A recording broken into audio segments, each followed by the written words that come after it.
Okay, guys, so the king out of the dogwood with the Shirley is done. I'm really happy with that.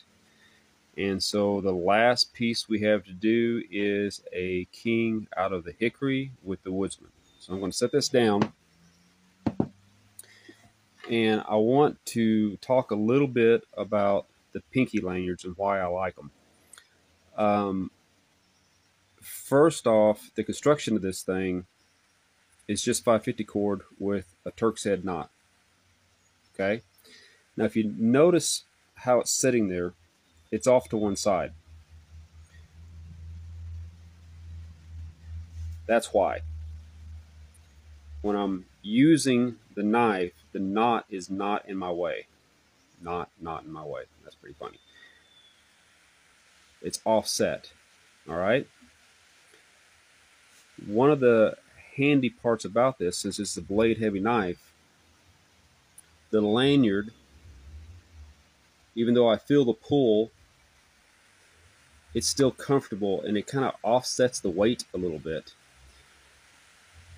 So when I'm carving pieces off, I don't ever feel like it's getting away from me. It's always solid in my hand. Just that little bit of tension right there helps balance the whole knife really well. Okay? Still blade heavy, but it's better balanced.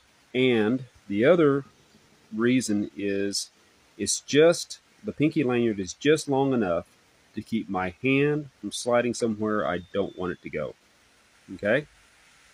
So it's a safety, and it's also for balance. And to, if you're making like big chops, big swings, it's nice to have the knife a little bit more secure in the hand where it's not going to go completely flying off. Another thing I do with the pinky lanyard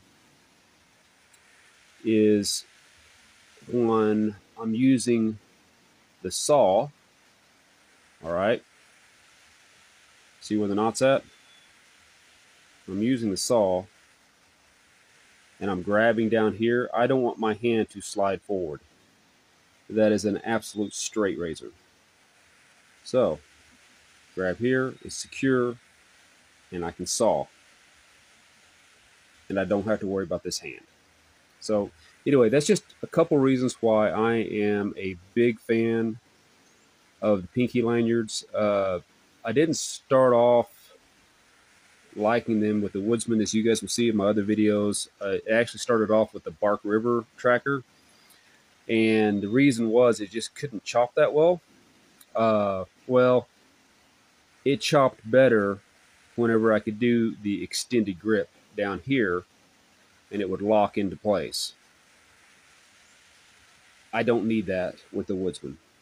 This worked great for the with the WSK, um, because I could get that extra little bit of leverage, a little bit more weight on the blade.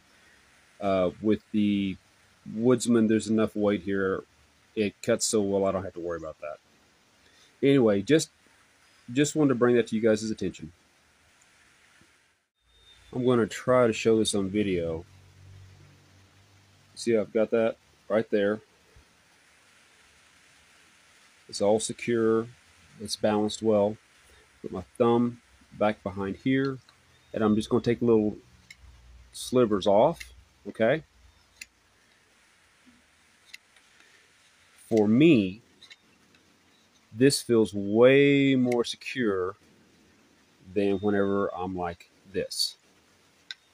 It probably won't show any difference on video, but this tension right there, it's just a very secure feeling, and that's one of the reasons why I do like the pinky lanyard.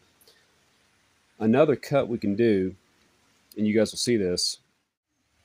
Okay, so right now I have to trim this last piece of hickory down to the first circle. Okay, it's underneath the second circle, but I need to bring it where the whole thing is fits in this first one. One of the ways I do that and you guys will see this when I'm pulling curls.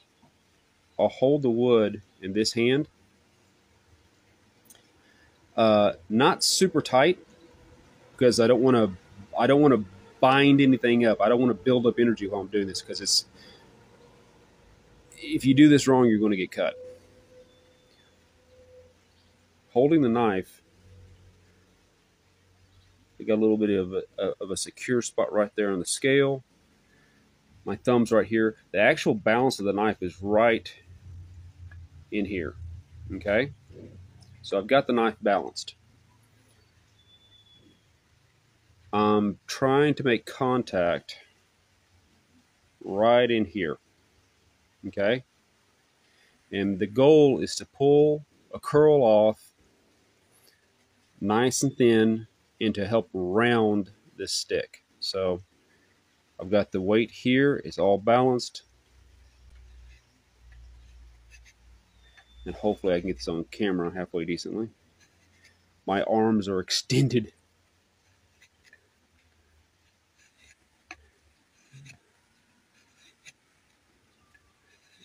Basically, I'm finding the high spots and I'm rounding it off.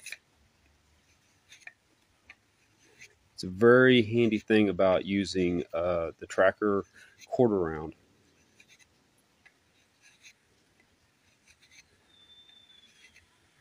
Not building up a lot of pressure, just kind of skating over the top. And not trying to dig into the wood. And just like that, it's a little caught right there.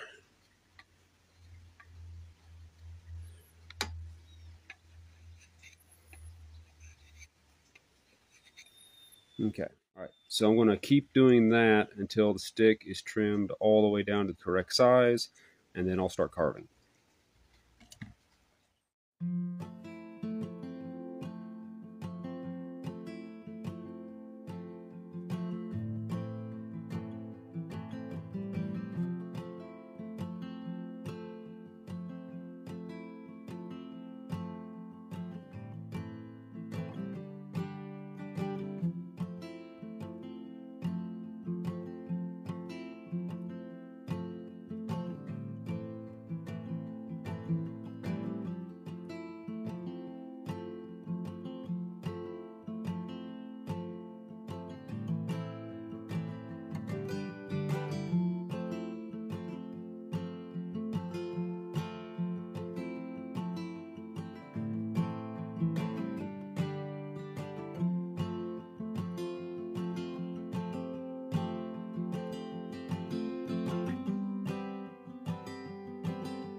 I keep a photograph in which beach, we were in love, caught in your eyes, waiting for the sunrise. I barely even knew who you were. What did you do? I didn't care, 'cause you were perfect, I swear.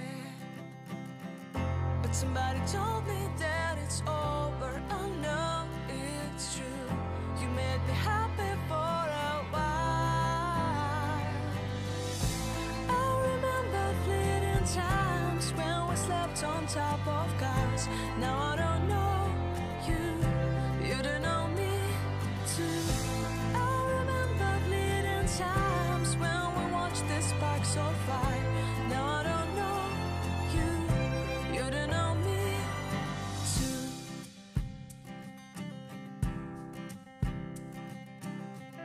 Stars shone in our eyes like the lights of fireflies. We were obsessed and we felt warmth in our chests. Your heart was full of dreams, it made you feel extreme. Give me a sign if you keep it in mind.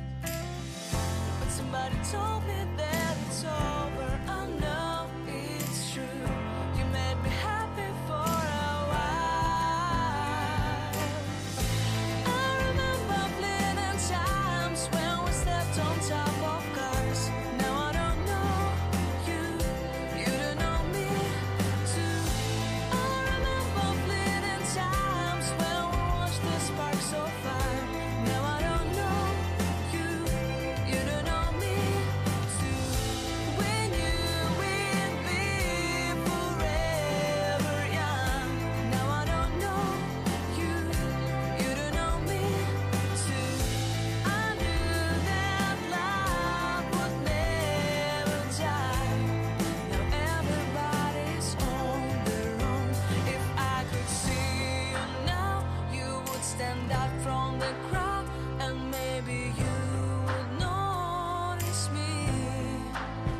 Then our eyes would meet, I would feel my heart beat.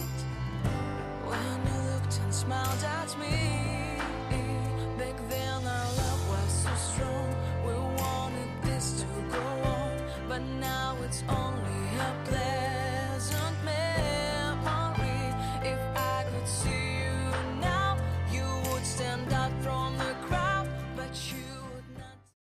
Here's where the king is right now. I've got the cross carved out, and I'm wanting to get rid of this little edge right here and start rounding that. And one of the things I was going to show you guys, obviously I don't want to push through too hard and nick this up.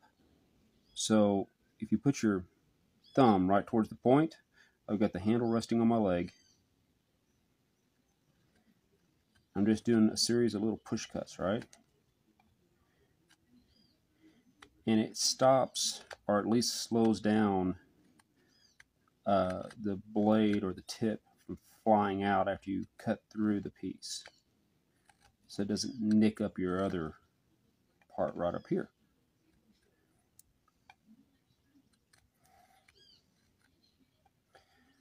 Just my thumb's just right there at the very tip.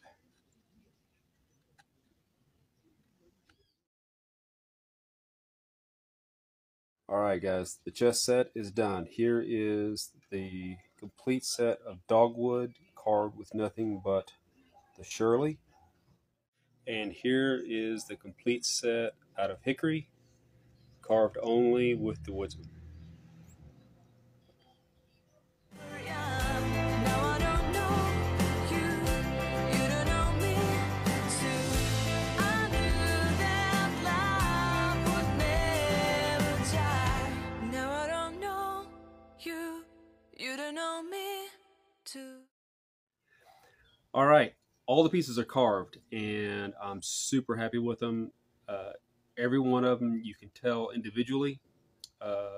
As far as the sets, it's the rooks, the bishops, the knights. They're going to be easy to see on the table. The only things that I'm going to do after this, I'll stain and seal them, and I need to check the local store and see what kind of stains I can find. And I'm going to make a chest board out of the leather that you saw them on. I'll figure out the sizing of what's the easiest to be able to reach and move each piece onto, how big the squares have got to be, and then I'll use a wood burner and some of my leather making tools to where it's easy to tell each one of the blocks. So I'll do that, and then that will be the final video. I'll just put one more video up showing everything all together and maybe some of the parts of staining and sealing it, and it's done. So anyway, over the moon right now. Hope you guys are enjoying the video. I think my uncle would have liked how this all turned out. Anyway, guys, stay safe, take care, and God bless.